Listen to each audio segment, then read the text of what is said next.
On behalf of the Society of American Military Engineers Environmental Committee, I'd like to welcome you to the 2018 Environmental Webinar Series, this one titled Latest Advancements in Addressing 1,4-Dioxane. I'm Bill DiGiuseppe, Vice Chair of Emerging Issues for the SAME Environmental Committee, and I'll be the host today for this webinar, which has been arranged in coordination with Tim Fitzpatrick, Vice Chair for Webinars and Education.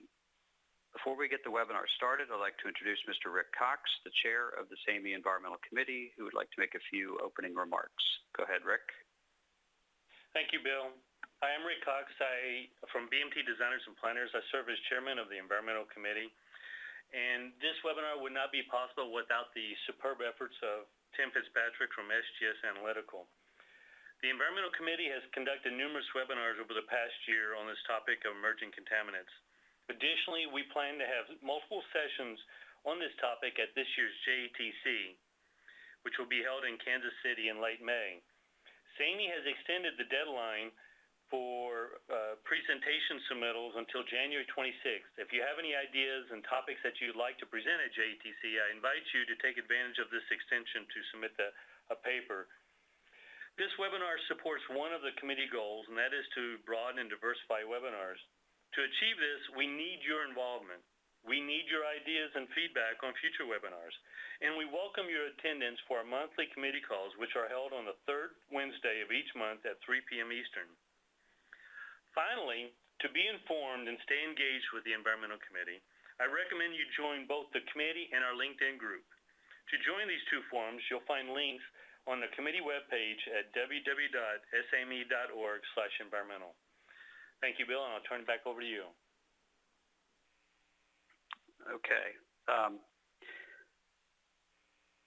So in an effort to engage industry members of SAME, we have planned this webinar and hope that the information presented is useful to you in your career. Following the webinar, the presentation will be emailed to all attendees within 3 business days. Watch for a follow-up email containing the presentation, a 1-hour professional development hours certificate, and a link to the recording of this webinar. The webinar would not be possible without our presenters, so I'd like to sincerely thank them in advance for their participation. And I'd also like to thank each of you for joining us today. I look forward to this presentation and to your questions afterwards. I do encourage you to send in questions as they arise. You can type them into the WebEx Q&A box and submit to all panelists. We'll answer as many questions as time allows. And we'll actually have a Q&A break between each speaker and then, after Tom, and then one at the end. And then any questions we don't get to at the end, we'll follow up by email. Another thing is, after this webinar, you'll be automatically routed to a survey page. Please participate in this short poll so that we can address any critiques and gather ideas for future webinars. So now I'd like to introduce our first speaker. Tom Moore was a senior hydrogeologist with the Santa Clara Valley Water District for 18 years, managing groundwater monitoring programs and salt and nutrient management planning. Tom led a campaign to increase awareness of 1,4-dioxane at solvent release sites, which began with the publication of the district's Solvent Stabilizers White Paper in 2001 and led to the book that he co-authored with me and others, titled Environmental Investigation and Remediation, 1,4-dioxane and Other Solvent Stabilizers.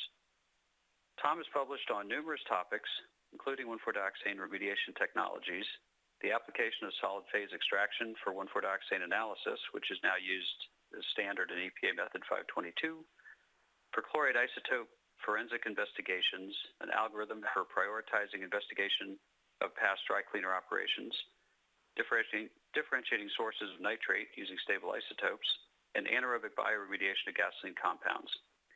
He previously worked as environmental engineering coordinator for the city of Sunnyvale, senior hydrogeologist for the city of Yolo. Tom is a past president of the Groundwater Resource Association of California and served as a director on JRA's board for 10 years. Tom just recently retired from Santa Clara Valley Water District in December, and he now conducts expert witness and litigation support consulting on 1,4-dioxane contamination, dry cleaner forensic investigation, and expert witness work with other hydrogeology matters. I'd like to remind everybody to mute your phones if you're not speaking, and now I'll pass the call over to Mr. Tom Moore. Good morning or good afternoon. Thank you, Bill. I'd like to jump right in and give you some background on 1,4-dioxane. So the topics I'd like to cover today are the results of the unregulated contaminant monitoring requirements for public drinking water systems, and where all the 1,4-dioxane is coming from, the variety of sources that contribute 1,4-dioxane to groundwater, the fate and transport properties of 1,4-dioxane that make it a rather interesting contaminant, and then I'll take a stab at explaining the UCMR3 results based on how 1,4-dioxane was used in the past. And I'd like to also look into the crystal ball and see what that means for both remediation project managers as well as water utilities, and what the future looks like for firms engaged in groundwater cleanup and drinking water treatment. And a few other aspects of 1,4-dioxane as well. And if there's any questions that you may have that are not addressed by these points, please fire away. All of the treatment aspects of 1,4-dioxane, particularly for site remediation, will be handled by Dr. Andrew Golder following my presentation. So I'm going to focus primarily on occurrence. So moving ahead to slide 3, the unregulated contaminant monitoring requirements are maybe unfamiliar to you if you're not working with drinking water, but it's basically a federal EPA program that requires utilities to test for contaminants that have known health effects, but are not yet regulated.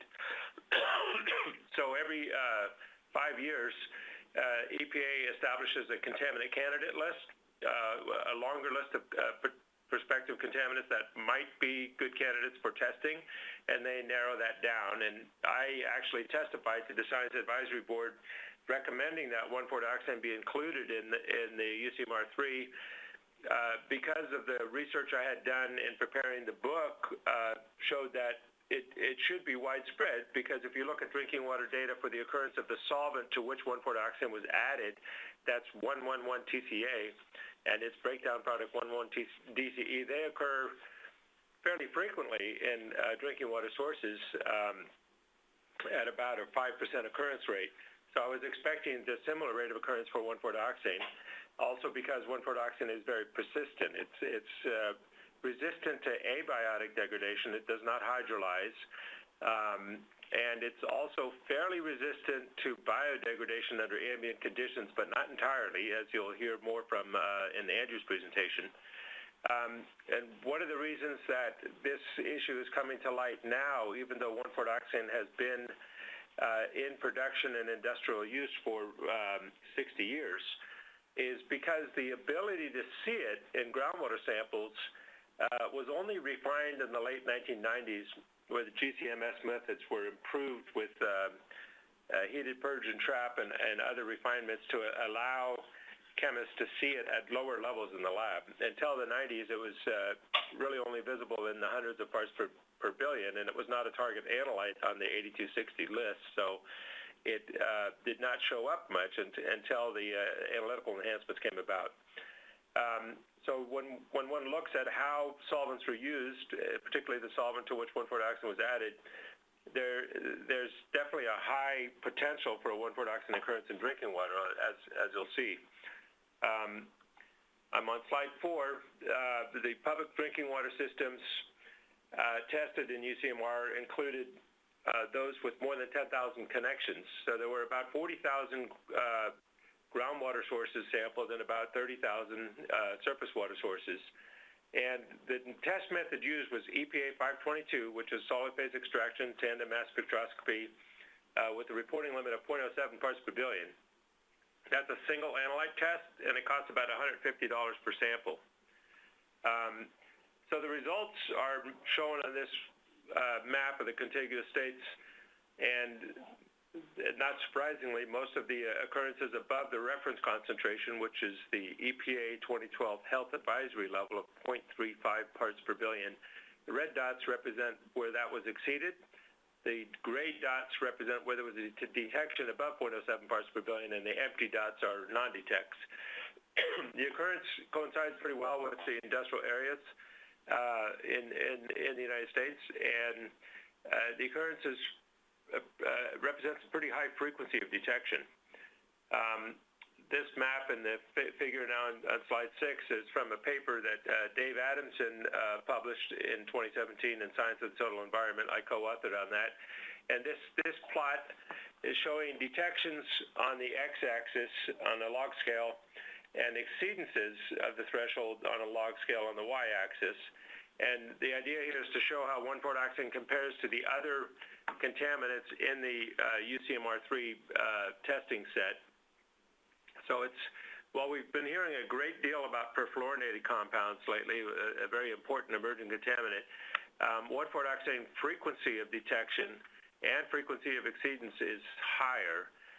So this is a pretty high rate of detection, about 12% for an anthropogenic compound in drinking water, and definitely a concern because 1,4-dioxane is considered a probable human carcinogen. And it's given a health advisory level of 0.35 parts per billion, as I mentioned.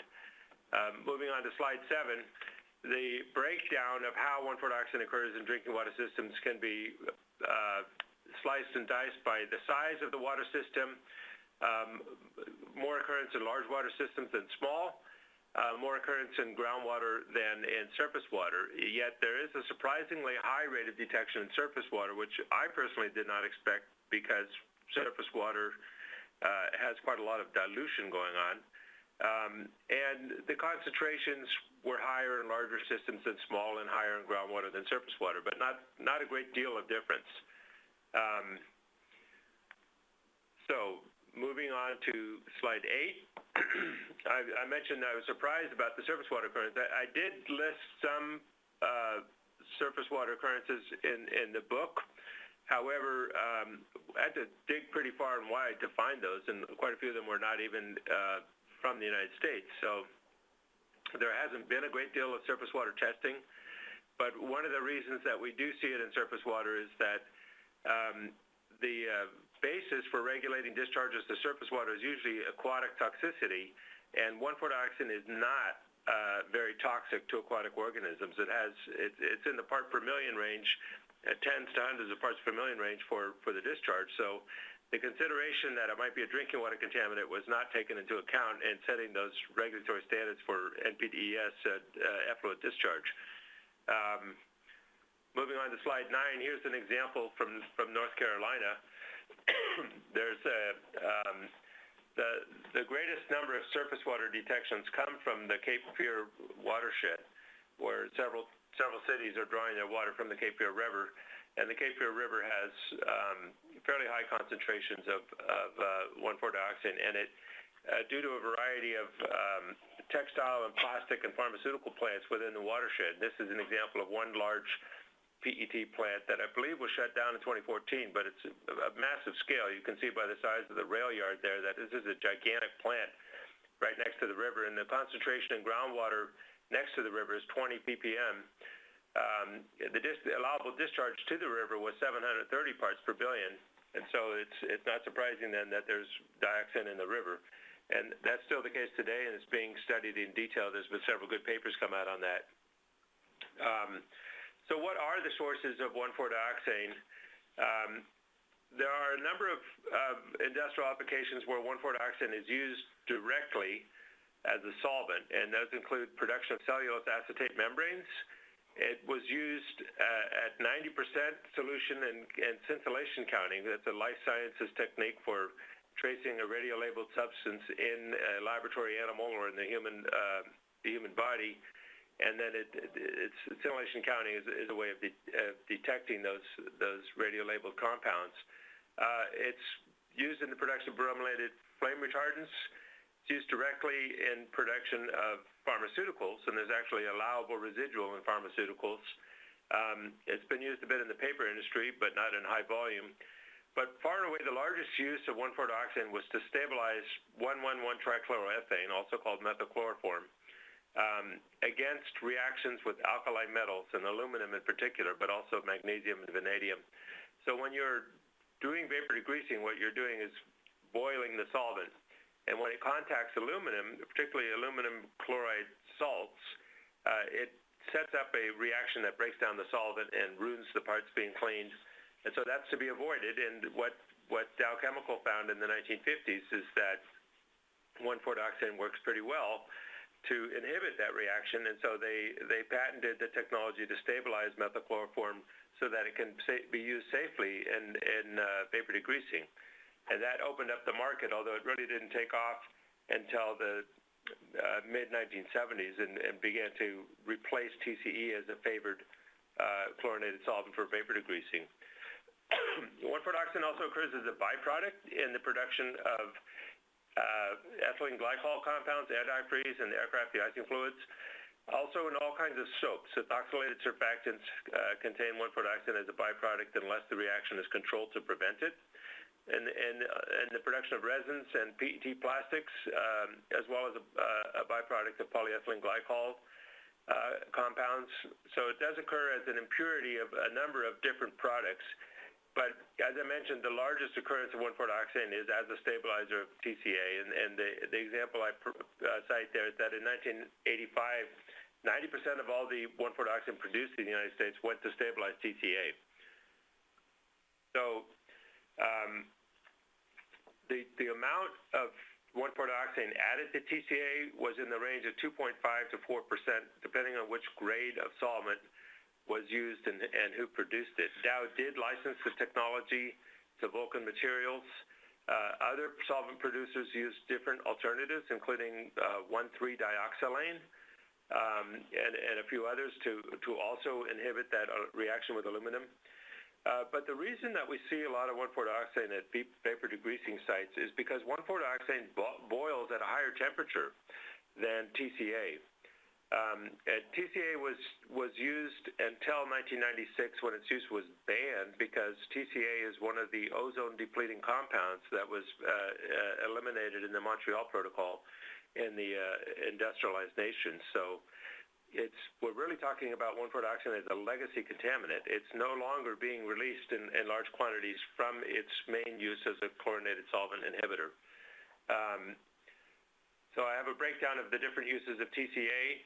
And there were about 165 million pounds of TCA used for vapor degreasing in 1985. At that time, there were about 25,000 vapor degreasers in the United States.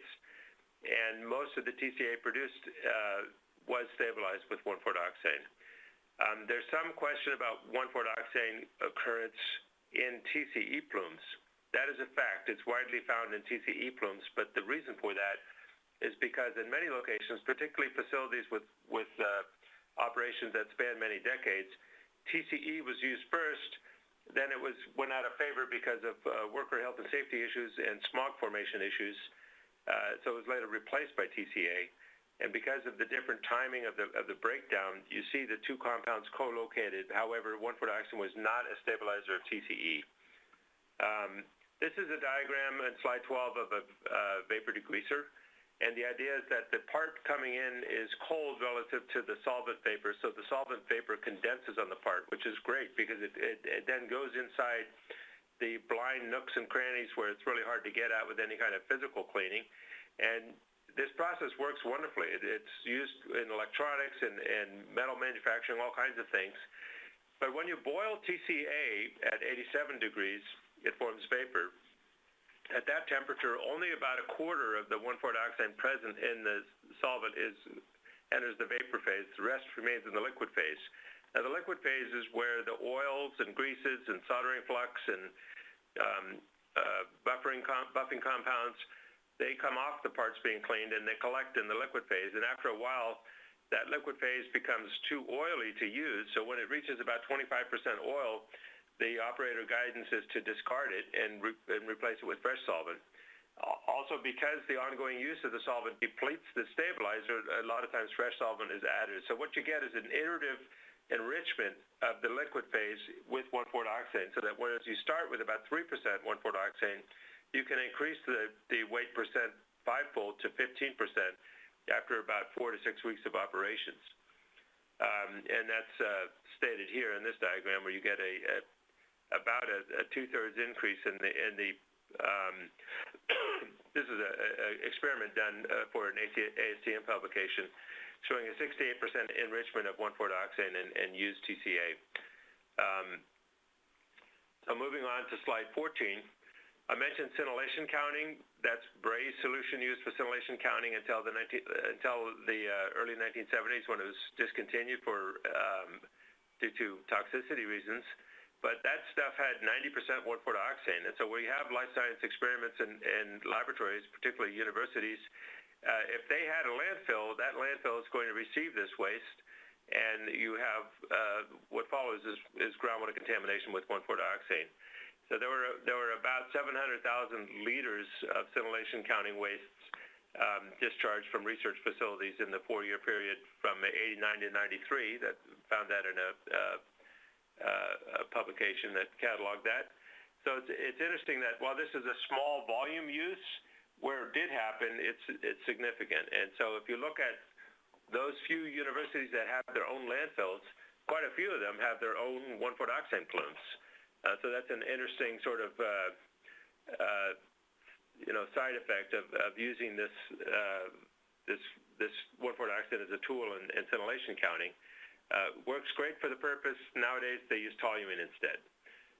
Moving on to slide 16, I mentioned it's an impurity of surfactants. That means products made from surfactants, including laundry detergents and shampoos, contain 1,4-dioxane as an impurity. Until recently, Tide laundry detergent, the market leader, had 85 parts 1,4-dioxane per million parts detergent. Nowadays, Johnson & Johnson, Procter & Gamble, and other leading American soap producers are now taking the steps to remove 1,4-dioxane from their products. However, we do have a lot of imported soaps and a lot of imported, shampoos and the like, so it's not completely eliminated. It's an ongoing issue, and it's an important one, particularly for producers of recycled water, and I'll get to that. What about other uses of surfactants? Car wash soaps, it turns out, have very high concentrations of 1,4-dioxane because they come in a concentrated form. And so the New Hampshire Department of Environmental Services measured in 2013, they took a sample of the car wash soap concentrate and found 760 parts dioxane per million parts car wash soap. So car washes can and have been sources of 1,4-dioxane contamination. And that's where you have fleet washing. If you are using a lot of surfactants for any kind of washing operation, there is a potential that could also contribute 1,4-dioxane, and that's something to be careful of also in your sampling protocols. If you're washing your sampling equipment with various kinds of soaps, you need to understand whether 1,4-dioxane is present in those soaps. So in summary, the leading sources of 1,4-dioxane, top of the list is solvent recycling facilities, because what you're doing there is taking the solvent after it's been used and distilling it to separate the oily waste from it and recover the solvent. You're now further enriching the 1,4-dioxane in that operation. Landfills and receipt of solvent wastes are often the source of 1,4-dioxane, so quite a few landfills are sources of 1,4-dioxane, even just regular, Class 3 municipal solid waste landfills. Vapor degreasing operations, I mentioned. Cement kilns use waste solvents as a fuel, so they are a potential source. Where drums were cleaned and reconditioned, they form plumes. There's one here in San Jose, California. Solvent distributors, there's not many of them, but they are potential sources. Cold cleaning operations, and also a lot of mechanical maintenance facilities, particularly for railroads and aircraft. I mentioned car washes, where these industrial processes are used for producing things that include 1,4-dioxane as an impurity. Their wastewater streams contain 1,4-dioxane and may contribute to groundwater contamination. Pharmaceutical plants, I worked at a facility where I did work for a facility overseas that had a 4,000-gallon tank of 1,4-dioxane in pure form that leaked, and that was a pharmaceutical plant. So there's definitely large potential for those pharmaceutical operations that use 1,4-dioxane. That's not true of every plant. Magnetic tape production, cellulose acetate membrane production. That's the source of the largest 1,4-dioxane plume in the country in Ann Arbor, Michigan, where Gelman Sciences had used 1,4-dioxane and pure form to impregnate cellulose acetate membranes to make those tiny 0.45 micron holes we use in our groundwater sampling filters, also for kidney dialysis and reverse osmosis. So moving on to slide 19, properties of 1,4-dioxane. It's a curious molecule because it has three different conformations. It means it exists in three unique shapes, each of which has its own distribution of electrical charges. So when you draw it in 2 dimensions, it looks symmetrical with the ether linkages in opposition. It looks like you have not much potential for polarity, but in fact, two of the conformations have uneven charge distributions, which allow it to be a very polar molecule. And what that means is it's able to break through the monomolecular layer of water on the surfaces of clays and enter clay molecules. And so they call it an efficient water structure breaker. So it also forms dipoles where 2 1,4-dioxane molecules will link together through weak hydrogen bonding, and that too produces an unequal charge distribution. So it's an interesting molecule that can penetrate the fine pore spaces that are sometimes unavailable to more hydrophobic contaminants.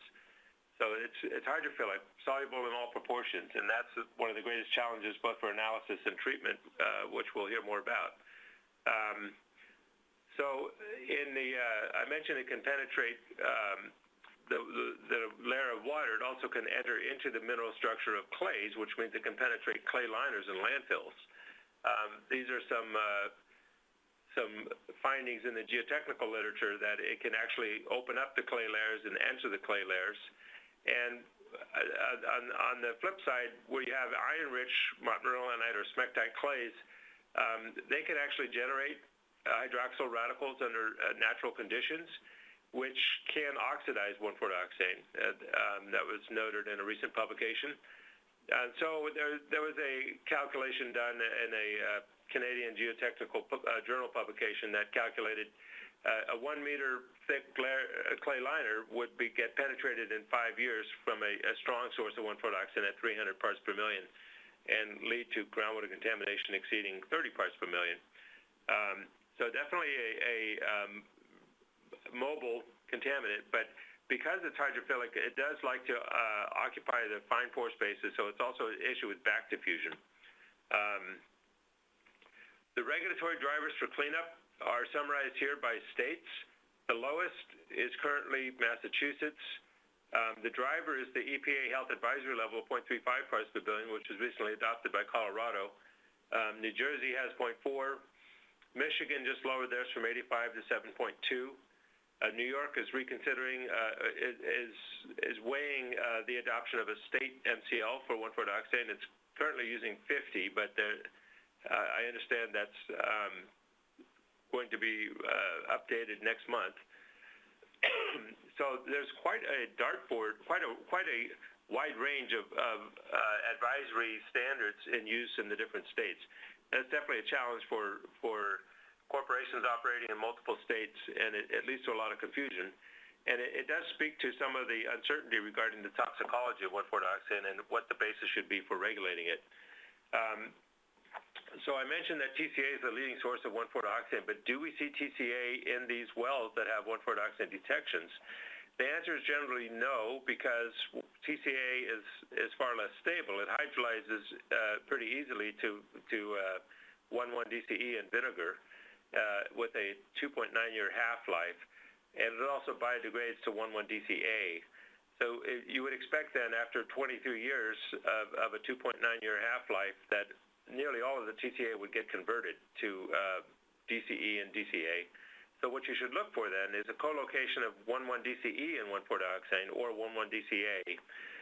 But as I mentioned, where those facilities used TCE before they used TCA, TCE breaks down more slowly, especially in well-oxygenated aquifers, and it also has a higher retardation factor. So the result is that while 1,4-dioxane moves almost right with the water, it basically catches up with the TCE plume. So you do see a lot of facilities where the two are co-located, and that was profiled very well in a paper by Hunter Anderson in 2012, and also summarized in a paper by Dave Adamson in 2014. I'd be happy to send out the citations, full citations for anybody who's interested. I'm on slide 22. I looked at the California drinking water data to see what the co-occurrence is of 1,4-dioxane with the solvents.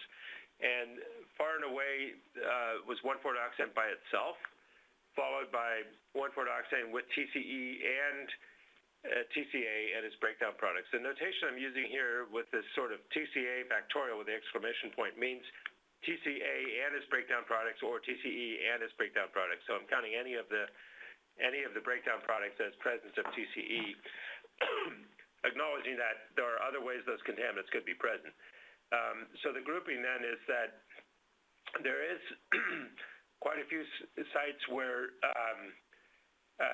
TCE and dioxane are co-located with no TCA, including node 11 DCE. This is just from drinking water production wells, so not necessarily the best metric. It's better to do this along the axis of a plume to try and develop relationships. But it is interesting to see how these are, how the co-location occurs in drinking water sources. Slide 23. Where is all the 1,4-dioxane coming from in these UCMR results? Well, I'm going to cut to the chase and tell you that it's coming from solvents. The other uses of 1,4-dioxane do not constitute nearly the same mass as the amount of 1,4-dioxane used for solvents. The wild card is some of these byproducts, and I was particularly interested in whether wastewater might be a source of 1,4-dioxane in groundwater and surface water. There was a paper in 2013 by Simonich that looked at the probability of 1,4-dioxane coming from wastewater effluent, and the paper concludes that the probability of exceeding the 0.35 part per billion health advisory level is about 0.3%.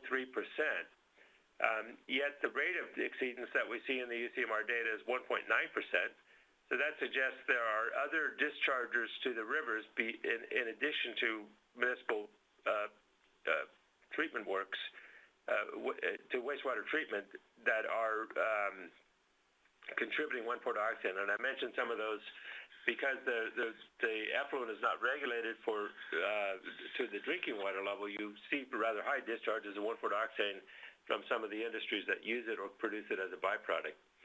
On slide 25, where might wastewater contribute 1,4-dioxane? You would probably find that in a local situation where you have a domestic well located in close proximity to a septic leach field, or where you have sewer line exfiltration in groundwater, because sewer line exfiltration can be as high as 10% of the volume. So it's a question of mass loading. Is it sufficient to produce detections? The answer would generally be no, but there are some exceptions, and that may be the case in certain places. For example, the east end of Long Island, there's some 1,4-dioxane detections that are not readily explained by industry. Moving on now to slide 26, I looked at the marker chemicals such as hormones or nitrosamine compounds that are wastewater markers. There's really almost no coincidence of those marker chemicals with 1,4-dioxane except for two water systems. Both of them happen to be on Long Island, where you have a glacial outwash aquifer. And the general idea is that, well, there are a couple places where the wastewater is indicated. It's not likely to be a major source of 1,4-dioxane. Nevertheless, when you're doing an investigation, you should remember that wastewater is certainly one of the potential sources, and there are many others. Water utilities need to be mindful of the high rate of detection, and it's probably advisable to continue monitoring for 1,4-dioxane. The UCMR3 only hit the systems that have 10,000 or more connections. There are many systems that are much smaller, and yet they have industries that use TCA and may have 1,4-dioxane releases that have yet to be investigated. So they too should be testing for 1,4-dioxane, in my opinion. There are hundreds of locations where TCA has been used and detected in groundwater, but 1,4-dioxane testing has not yet occurred. And recycled water projects, because they are using treated wastewater from which 1,4-dioxane has not been removed unless they're advanced purification. So tertiary treated wastewater irrigation recycled water, your purple pipe situation for irrigation, that may contain 1,4-dioxane in the 1 part per billion range. That's another source. 1,4-dioxane is a problematic issue for recycled water producers, and they really need to lobby the detergent manufacturers to take 1,4-dioxane out. What is the cost of treating for municipal well owners? It's high. For a 10-year total cost of capital and O&M, you can get in the range of $4 to $5 million. And slide 29, the marketplace is growing. You can see headlines concerning 1,4-dioxane pretty much weekly. So it's a growing issue, and that's 2 decades after TCA was banned. We're still seeing a growing number of cases. So California alone, I mentioned there's hundreds of sites where 1,4-dioxane has not been tested, yet TCA has been detected. There's the sources of 1,4-dioxane in the municipal wells have not all been explained, so there's a lot of work to be done yet to investigate, identify, and clean up the sources. However, there is some good news, some silver lining, and that is that there is attenuation going on. The paper in 2015 by Adamson, Anderson, Mahendra, and Newell notes that there's an order of magnitude reduction in 1,4-dioxane concentration over time. That needs to be carried out a little further with longer time ranges, but there is reason to believe from both physical attenuation and biodegradation that 1,4-dioxane attenuation is occurring. And there are lower level concentrations can be used now for compound-specific isotope analysis, which is a useful tool for confirming biodegradation. And we'll hear more about that in our next presentation. So I'm going to go ahead and stop there and take your questions. But please remember that the next presentation will be all about treatment. So hold your treatment questions for the next presentation. Thank you for your attention. Okay, excellent. Thank you, Tom. That was some great information. So again, to remind everybody, there's a Q&A box on the screen in WebEx. You can click on that Q&A box and submit any questions you might have, and we'll record those. I've got a couple here, Tom. One of them is, do you know if there's any follow-on drinking water sampling program? UCMR3 ended. It was a finite program. Does that continue into the future, or are you aware of more monitoring planned for U.S. drinking water? No, I'm not aware of a nationwide initiative to continue the sampling. However, in California, for example, there's a notification level, and when a utility has a detection, the practice is to continue testing for that contaminant.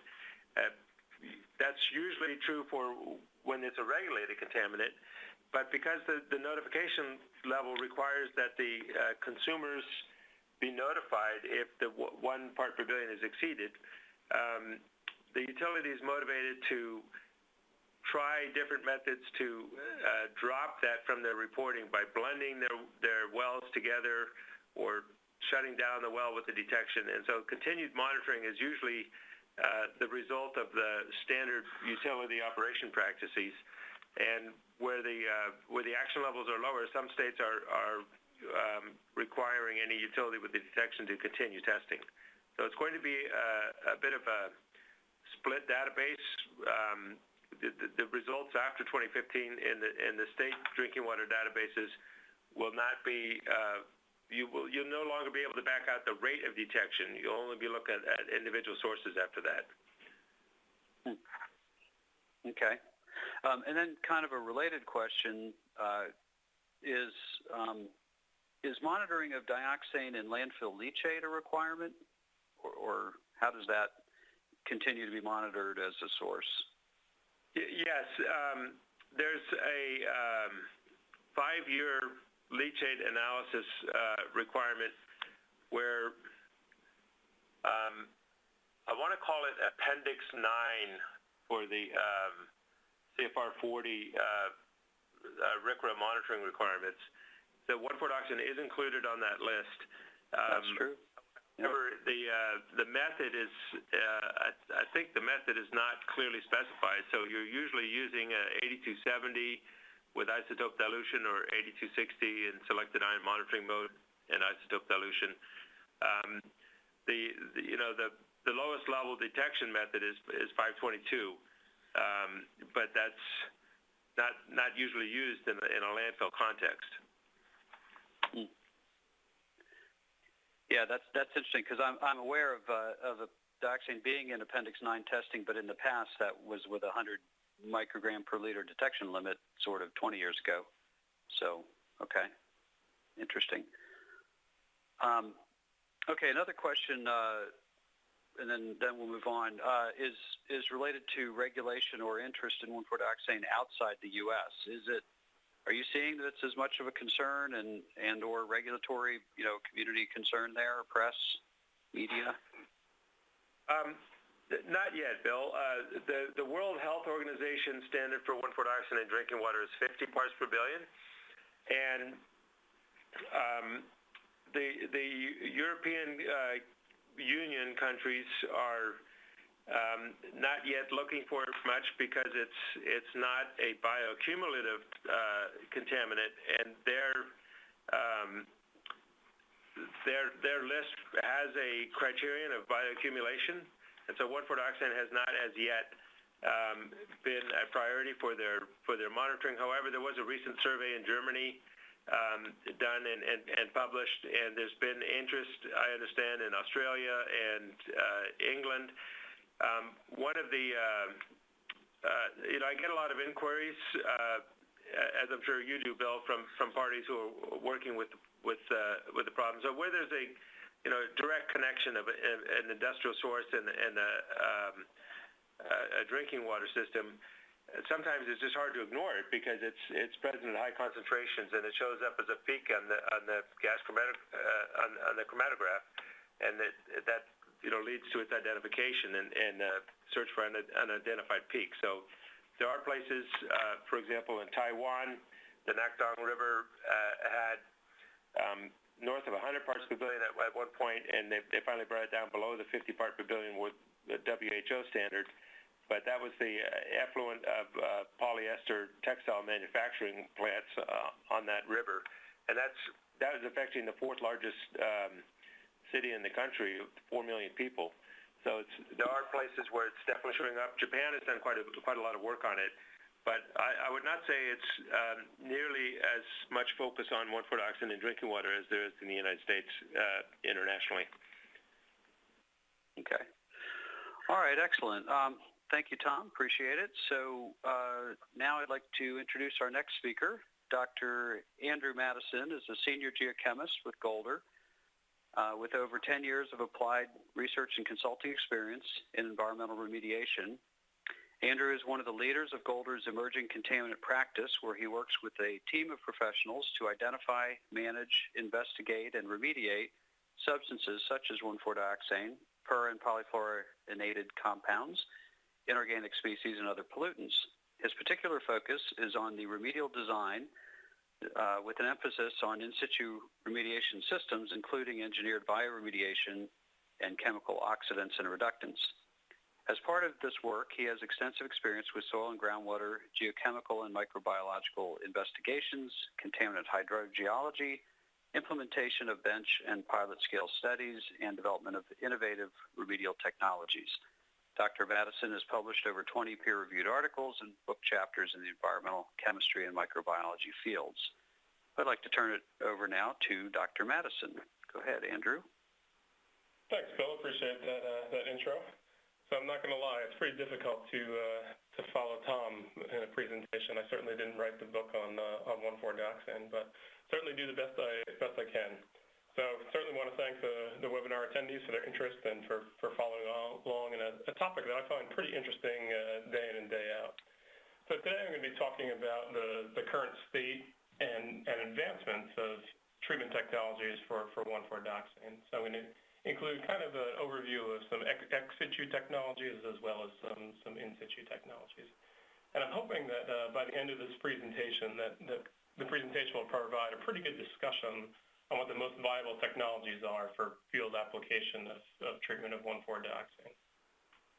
So with that, get right into the presentation, and really, don't really need this slide based on what Tom just presented, but as Tom presented, 1,4-dioxane is a pretty interesting chemical.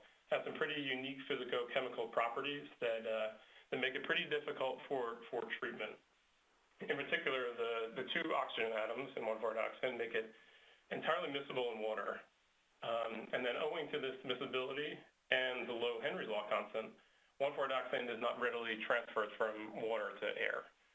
In addition to that, there's also 1,4-dioxane has a very low KOC, meaning that it can't absorb to organic matter.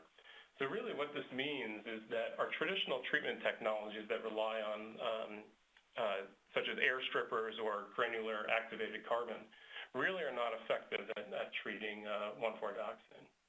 And then in addition to that, 1,4-dioxane can be resistant to biodegradation. It certainly biodegrades at a rate that is slower than other VOCs that are out there.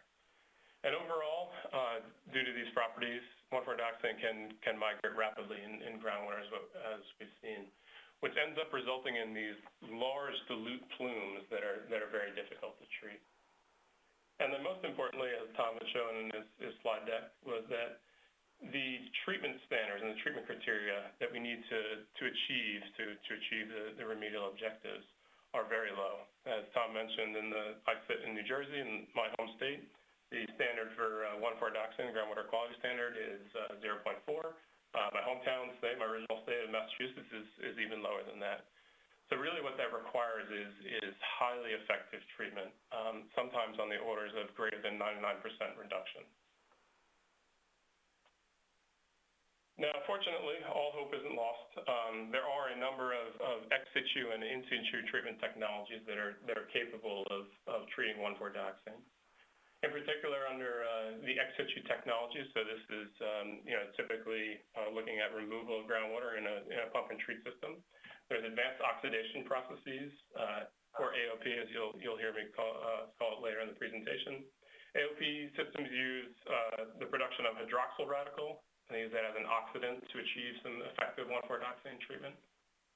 And the most recently, there's been availability on the market for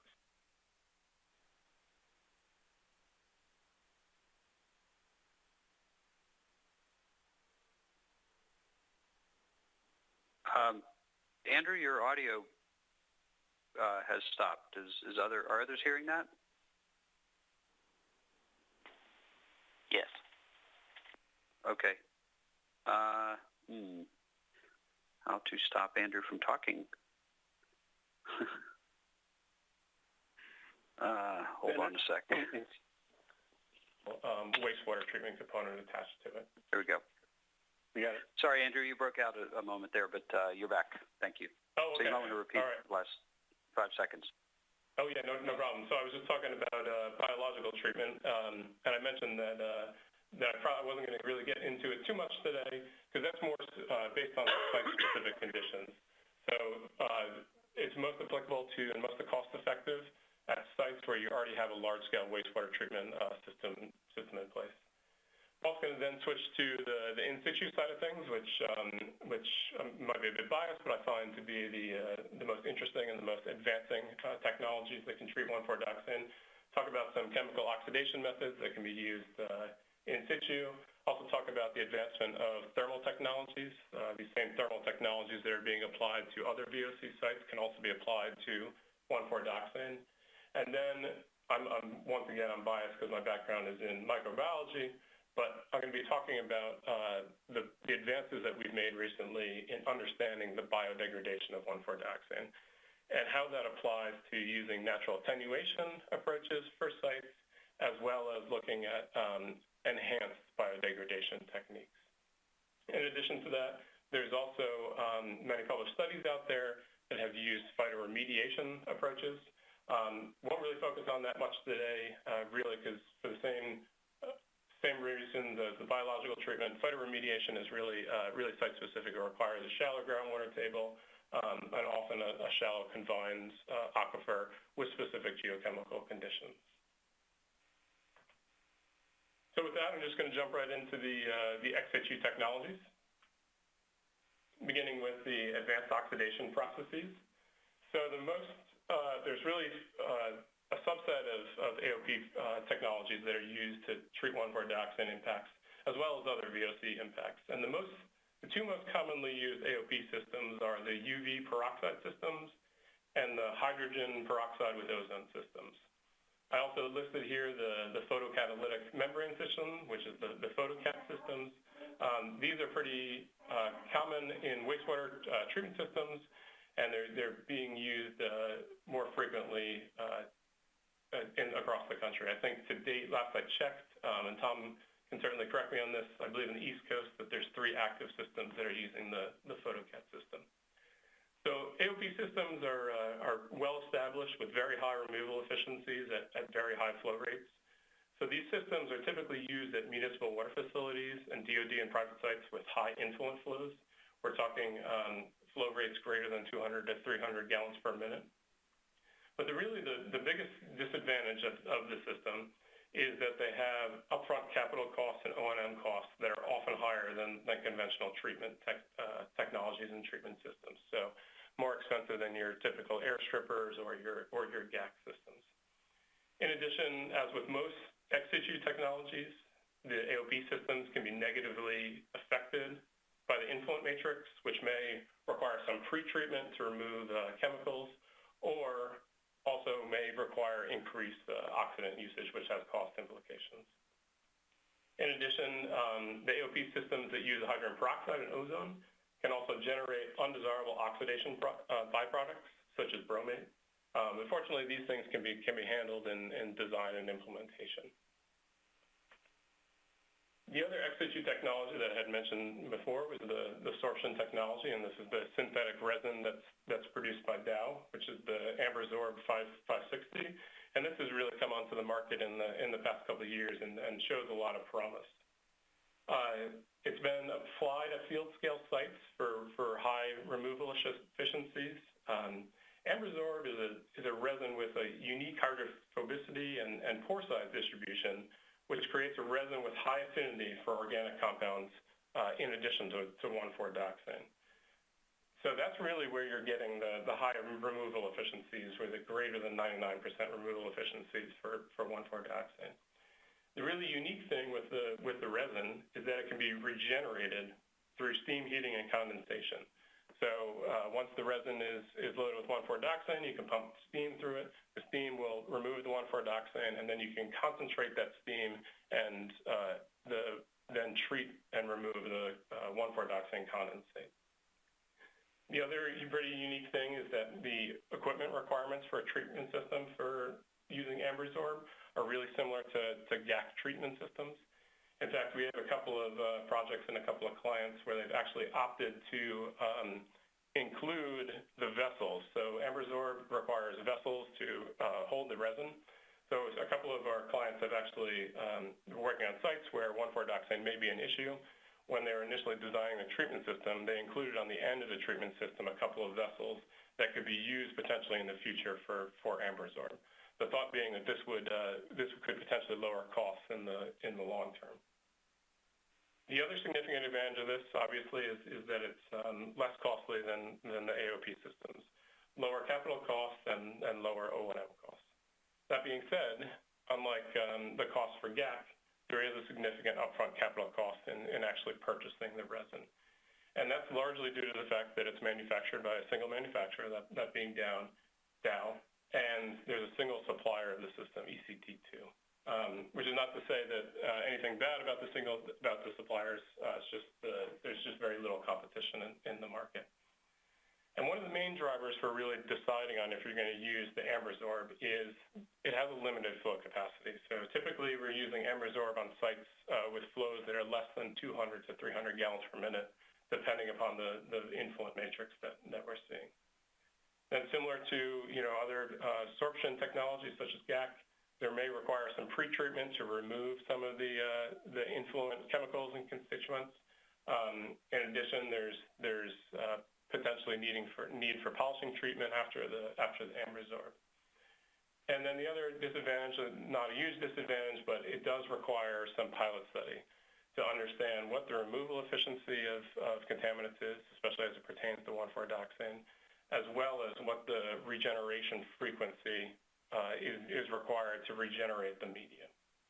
And that obviously has cost implications of how often you take the system offline and replace it with another vessel, as well as the cost implications of dealing with the waste. So I find it pretty helpful to kind of just highlight these technologies with a case study. So this is a case study that we have a site in the western U.S. where we have an active pump and treat system. And as Tom had mentioned before, which is pretty typical for sites like this, when the analytical accuracy and detection limits of 1,4-dioxane methods have decreased, we ended up finding that there was 1,4-dioxane in the groundwater. And the site is located near a well field, therefore the agencies required treatment of 1,4-dioxane. So it's a former landfill site with influent 1,4-dioxane concentrations of about 500 ppb. Need to treat that down to less than 1 ppb.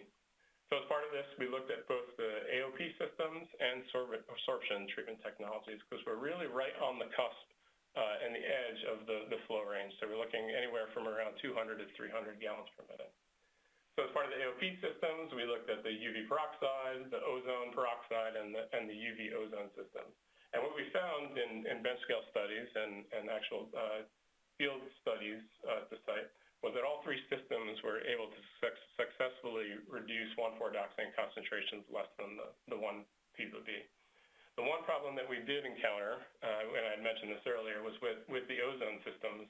We ended up having formation of bromate. We were able to optimize that a little bit, but we were still getting some bromate in the system, which was really quite undesirable. And when we did a cost analysis based on the effectiveness and the projected lifetime cost of the system, as well as the upfront capital costs, ended up noting that and ended up deciding that the UV peroxide was the preferred advanced oxidation process technology, mainly based on cost. As I mentioned, we also looked at the absorption technology, so obviously the EMRESorb 560, and did this work with ECT2. And in all of our pilot studies, had no problem achieving less than 1 ppb of 1,4-dioxane in the effluent concentrations.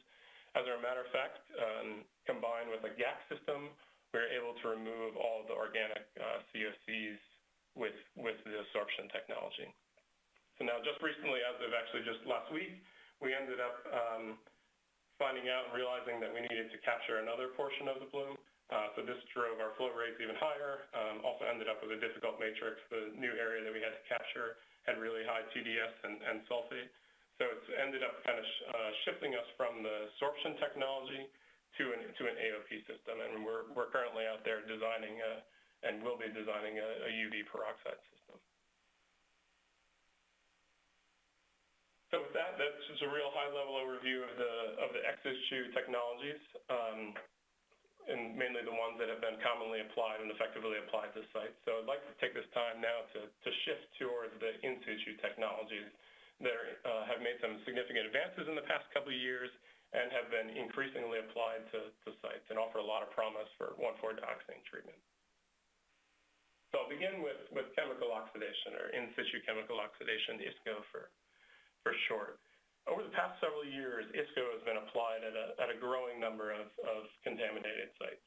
And chemical oxidants are being introduced into the subsurface to destroy 1,4-dioxane. In particular, oxidants that have been shown in field scale studies as well as bench scale studies to destroy 1,4-dioxane include ozone and peroxide, although this technology hasn't been used for about 10 years. Most commonly, we're seeing the use of Fenton's reagents, which involves using peroxide and ferrous iron to produce hydroxyl radicals. And then most significantly, really within the past couple of years, we're seeing a very strong increase in the use of catalyzed persulfate. So the key with in-situ remedies, especially with ISCO, is achieving adequate distribution of the chemical oxidant of the choice in the subsurface. Since the oxidants have subsurface reactivities ranging from days to weeks up to months, the effectiveness of ISCO is really dependent on the extent of transport in the subsurface. So really having a strong understanding of what that mass transfer and mass transport is really critical to developing and implementing an ISCO remedy. Since the oxidants generally don't travel too far in the subsurface and limited by that mass transfer, ISCO is generally most applicable for source area treatment. And as typical for in situ injection technologies, ISCO has fairly low capital costs with oxidants that generally cost $1 to less than $1 per pound, and fairly easy and cheap field injection or mixing methods can be applied. Now, as I mentioned before, the biggest challenge with ISCO is definitely oxidant delivery. Physical and geochemical heterogeneities in the subsurface can pose a challenge for effectively delivering oxidant amendments. And as such, you may need to design in repeat injections or really and most importantly, have a really strong understanding of what your radius of influence is. And to do that, you really want to do bench and field pilot studies. One, using the bench study to determine what the most effective chemical oxidant is and an initial dosage rate, and then using the field studies to really further evaluate your radius of influence, your dosage rate, and then the long-term effectiveness of the actual injection, the chemical oxidant injection. Now, because it requires potentially repeat injections with chemical oxidants, this technology really isn't appropriate for a large dilute plume. With ISCO, contact is everything, and in large dilute plumes, it's really just not cost-effective to do that. In addition, at some sites, you really need to understand the site-specific geochemistry of the site. In particular, what is the oxidant demand of the subsurface? So with sites with high TOC, which is a strong quencher and for chemical oxidants, or inorganics, it's really important to understand what the chemical oxidant demand usage needs to be in order to actually get effective treatment of 1,4-dioxane or any other VOCs that you're treating. So a case study for some ISCO work that I'm highlighting is a former chemical processing facility. Tom had mentioned before drum recyclers and chemical recyclers. This is one of those facilities. As a result, we have a really large source area with 1,4-dioxane impacts of greater than 2,500 ppb.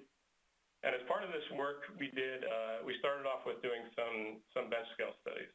And the purpose of that was to really select the appropriate chemical oxidant. So we tested both Fenton's reagents and alkaline activated persulfate. Now, we had some limited success with Fenton's, but the difficulty was really getting the low pH that is required to activate the real Fenton's chemistry. On the other hand, we were able to successfully achieve greater than a 90% reduction in all samples of 1,4-dioxane with an alkaline activated persulfate. And what we found was that the persulfate oxidant was actually reactive for a period of nearly 2 months, which is really important because that lends itself to having a larger radius of influence, thereby increasing the treatment effectiveness by limiting injections and relying on the mass transfer in the system. In addition, with Fenton's, you can sometimes end up with gaseous byproducts such as peroxide or gases released during the exothermic reactions caused by Fenton's, and you don't have any of those gaseous byproducts produced during alkaline activated persulfate injections. In addition to that, this site has the contaminated zone lies right beneath a metamat complex, so it's a former peat. So obviously it has very high soil organic loading, and the persulfate dosage is less than that for Fenton's because soil organics, the persulfate has lower affinity for soil organics as compared to Fenton's. So we went out, we did obviously the bench scale studies to do the initial dosage, and then we went out and did a field pilot study, which consisted of injecting in a series of wells. And I'm just showing on the right here just a figure of injection well and then monitoring wells that are 10 feet and 20 feet down gradient of the injection well. And as you expect, we had a greater than 99% removal efficiency in the injection well. But even after the first injection, where we admittedly injected only 60% of the total chemical oxidant that we expected to need over a full life cycle of the injection, we had about a 50% removal efficiency of 1,4-dioxane 10 feet and 20 feet down gradient. So overall, the alkaline activated persulfate was an effective treatment technology for 1,4-dioxane removal, and right now we're working with the agencies to go through and design a full-scale injection system that should be implemented this summer, actually. So another in situ technology that I was going to talk about that has been applied to treat 1,4-dioxane impacts is thermal technologies, and it's pretty unique because the boiling point of 1,4-dioxane in solution with water is actually lower than the boiling point of water. In addition, there's also a 50-fold increase in the Henry's law constant for 1,4-dioxane when you get near the boiling point of water. So what that means is that by heating water to elevated temperatures just less than the boiling point of water, you can actually remove a significant amount of 1,4-dioxane in the vapor. And then what these systems do is the 1,4-dioxane vapor that's released as part of the heating, whether it be resistivity heating or conductance heating, the 1,4-dioxane vapors can then be recaptured by mixing with steam and then running that steam through a GAC unit, which is pretty unique because while 1,4-dioxane won't absorb to GAC in the liquid phase, it does absorb very strongly in the vapor phase. So unfortunately, as with all of the thermal treatment technologies, there's a fairly significant upfront cost. It's very similar to what we see for other chlorinated solvents or other petroleum hydrocarbons, the same order of magnitude. And really what the costs are driven by is that there's significant infrastructure that's needed to implement this, such as the design and placement of the heating or electrode system and installation of an effective vapor collection system. So really, this technology in thermal is really applicable to quickly cleaning up a source zone and is certainly not anywhere near cost effective for treating a large dilute plume. So really, we're starting to get into the part of the presentation I'm biased, obviously, because I have a microbiology background, but this is really the in situ biodegradation of 1,4-dioxane is something that I really find quite fascinating. So unlike what was previously thought, 1,4-dioxane can undergo biodegradation and does so via two aerobic pathways. The first pathway, which I'm showing on the left here, is the metabolic pathway. As part of the metabolic pathway, microbes can consume 1,4-dioxane as a growth substrate. So they consume 1,4-dioxane to actually get energy from breaking the bonds. So a well-known 1,4-dioxane degrader that has been published on significantly is CB1190. And this Shelley Mahendra's group out of UCLA has done a lot of work with this organism. The second pathway that can also be responsible for 1,4-dioxane degradation is the co-metabolic pathway, which I'm showing here on the right. In this pathway, it's a little bit different than the metabolic pathway. Microbes produce enzymes as they consume other growth substrates. So the other growth substrates that these bacteria and these microorganisms consume could be alkane gases, such as methane, propane, ethane, or isobutene.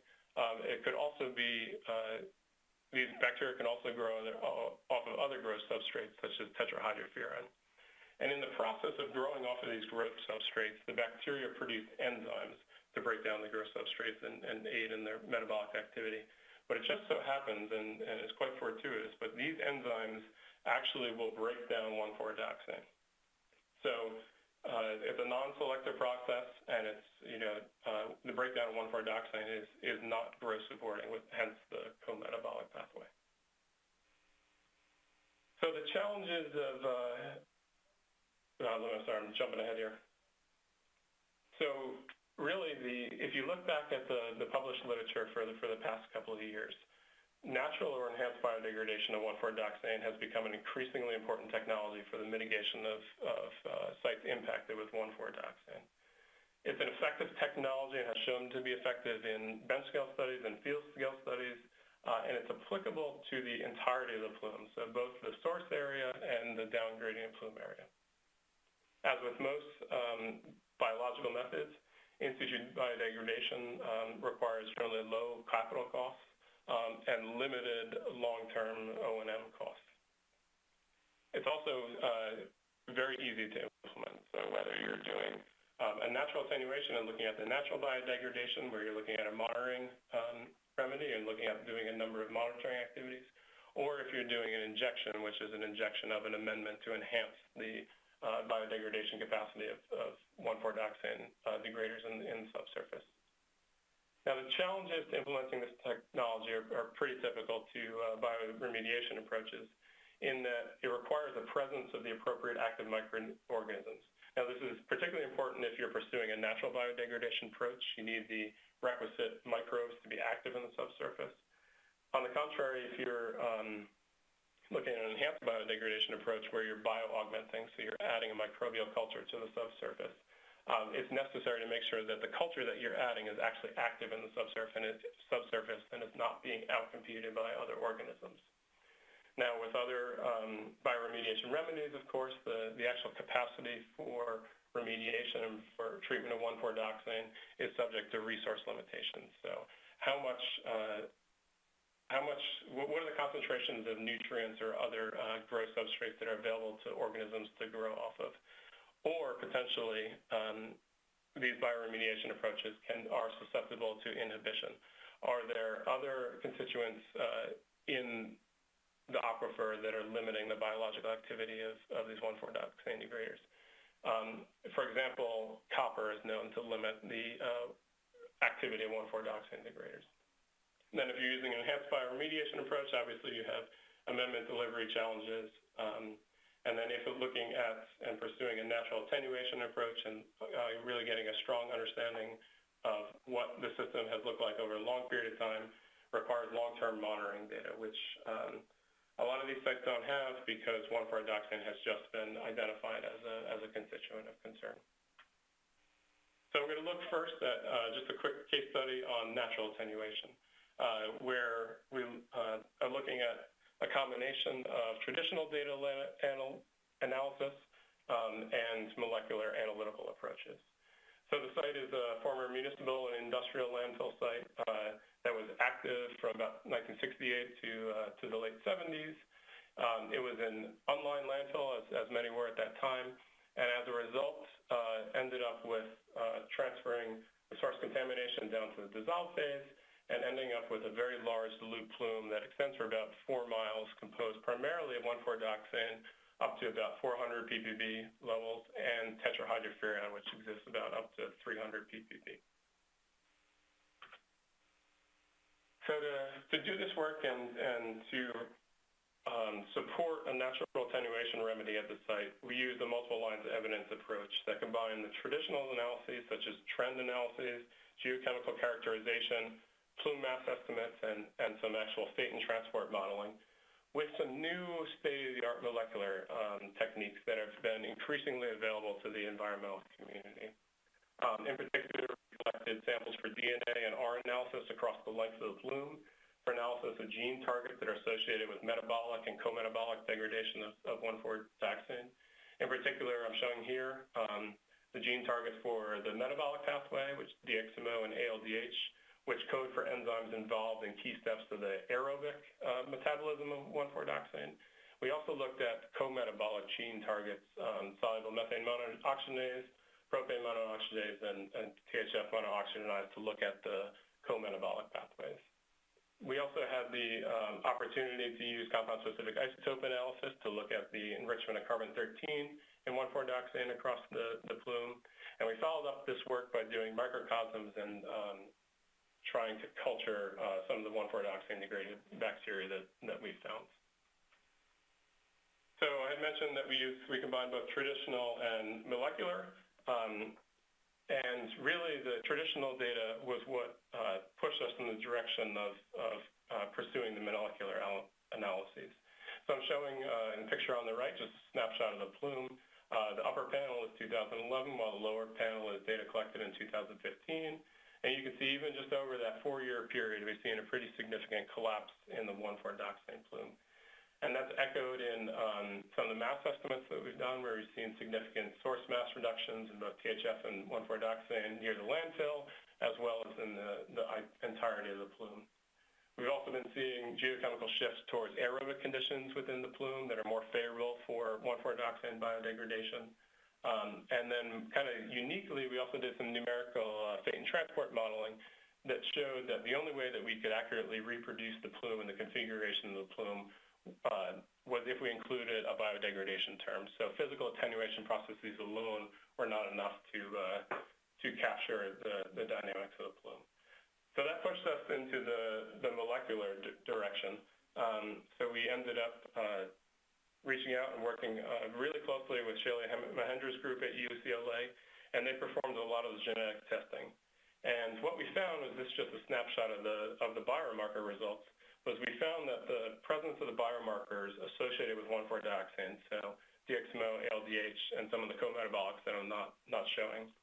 So what we found is that these biomarkers closely follow the plume.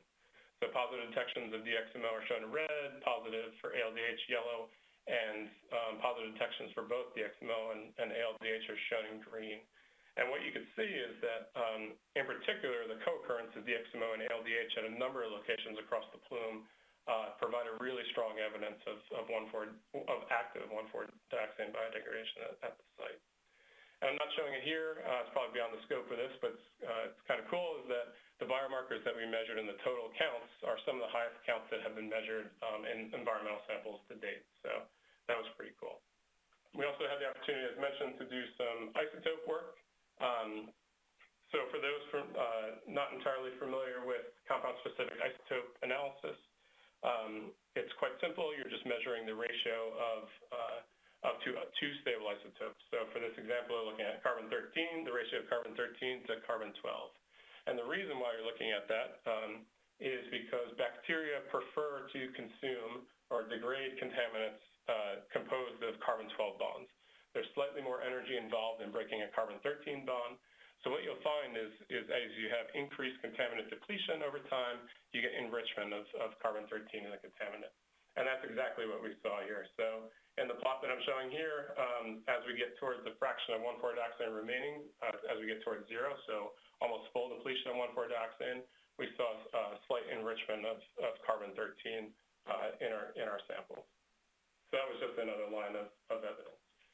So in this case study, overall, we were able to use the traditional and the molecular approaches to really demonstrate that physical attenuation processes weren't the only thing acting to lower the 1,4-dioxane concentrations and be responsible for the collapse of the plume. So that was some pretty neat work done at that time. And shameless plug is that we co-authored a paper, both Bill, myself, and Shaili's group, in the Remediation Journal in winter 2016, where you can find additional details on this. And then the last thing I'm just going to go over is just real quick is some enhanced biodegradation approaches. There's been a significant amount of published work coming out lately that 1,4-dioxane can biodegrade and the bioremediation of 1,4-dioxane can be enhanced by the addition of an amendment. And that amendment is oxygen and generally a substrate and nutrients. So I mentioned before that co-metabolic bacteria that consume propane or ethane or methane for growth supporting produce enzymes that can degrade 1,4-dioxane. So I'm showing a study that was done by folks at CB&I and presented in a paper in 2015 where they did a biosparging method where they introduced oxygen and propane to the subsurface, and they saw a pretty significant decrease in 1,4-dioxane concentrations over time. So building upon the first case study that I had presented, we ended up doing microcosms at the site with the goal being that we want to enhance the biological activity that we're seeing in the subsurface. So we did a couple of microcosms where we added various amendments, oxygen and alkane gases and nutrients. And what we found was that within 30 days, amendments or microcosms that were spiked with propane and isobutane actually reduced 1,4-dioxane concentrations down to non-detect, so less than, I think the detection load at the time was 0.2 ppb, so less than 0.2 ppb, within a 30-day window.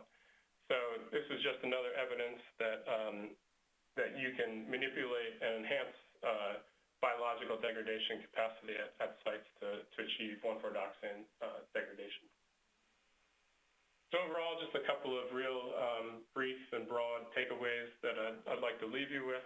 I know that we've covered a lot of material here, but obviously, as with any treatment technology, it's essential to having a strong understanding of your site. So a strong CSM, a strong understanding of what your contaminant concentrations are, particularly 1,4-dioxane concentrations, if there's the presence of co-contaminants that might make treatment more difficult, and obviously a strong understanding of what your remedial time frame and objectives are, as well as the costs associated with that. So I talked ex situ technologies. The ex situ technologies are, in my opinion, nearly fully developed, and they've been implemented successfully at a broad number of sites. But these sites largely focus on containment remedies.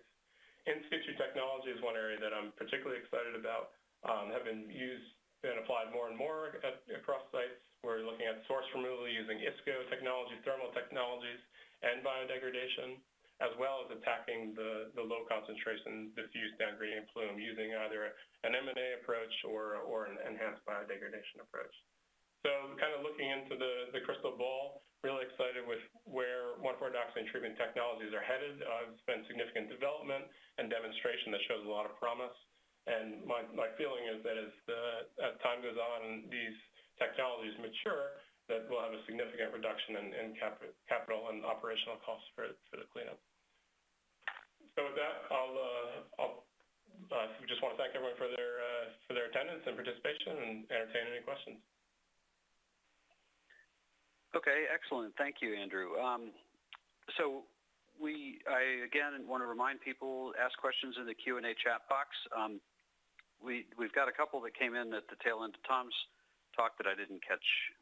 So one of them is, can the presence of 1,4-dioxane be investigated with tools such as membrane interface probe or MIP? And I'll toss that question to the other speakers, but I'm not sure it's been validated for 1,4-dioxane, but I do know that because of the miscibility and Henry's Law constant, it may not come out of the water easily. Tom or Andrew, do you know if anyone has used a MIP to assess 1,4-dioxane? This is Andrew. I have not been aware of MIP usage for assessing 1,4-dioxane for the same reasons that you listed. Likewise, I haven't heard of it being used, and my understanding is it would not work. Yep. Okay. Then the other question somebody asked was, will 1,4-dioxane be added to the US EPA RSL, the Regional Screening Levels List? Again, I'm not sure about that. Tom, do you have any knowledge of that? Well, it is in the November 2017 list in terms of including the slope factors. I'm not sure. I'm not very familiar with that list myself, but I do see it there in the there's a PDF online for November 2017. So I think I don't know if that is fully the RSL that the participant is asking about, but I see only the cancer slope factors and not translated to cleanup levels. Okay. But in general, if EPA was to derive it based on standard exposure assumptions and the toxicity information, I think you come down to a 0.35 to 0.68 part per billion kind of number, right, Tom? Is that kind of? Yes. If they're going to be consistent, that's where it would end up. Okay. Here's another question for Andrew. For mixed dioxane and solvent sites, would you consider a ex situ treatment train as the right path? And if so, what combination of technologies would you think would be ideal for that? Yeah, that's a tricky question. I think that's really dependent upon the site-specific conditions. What flows are you looking at? What's the extent of contamination? In terms of ex situ technologies, we certainly looked at both for mixed solvent sites, so mixed 1,4-dioxane and chlorinated solvent sites. It really comes down to what is your matrix and what are your flow rates. So for sites that have high flow rates, generally greater than 200 gallons per minute, with significant matrix effects, high TDS, generally that pushes you in the AOP direction. Otherwise, you can often get by using a GAC system and traditional technologies with a polishing step at the end using the amber sorb. Okay, excellent. Okay, so those are all the questions that I have. We're coming up on the end of the webinar. I'd like to extend a warm thank you to all of our speakers and our attendees. We appreciate everyone's participation in this event. On behalf of the Society of American Military Engineers and the Environmental Committee, we appreciate your participation. Hope it's been useful. If you have any questions, you can submit them via email directly to the authors, I suppose, or to me or to Nicole Matthews, nmatthews@sami.org. Or you can go to our webpage, the SAMI webpage, and connect to anybody in the Environmental Committee. Again, as a reminder, at the end of this talk, you'll be routed to a survey page, and we'd appreciate everybody participating in that short poll, just in case there are any concerns or issues or suggestions, interest in future webinars. So again, this concludes the webinar. Thank you to everyone. You may now disconnect and have a wonderful day.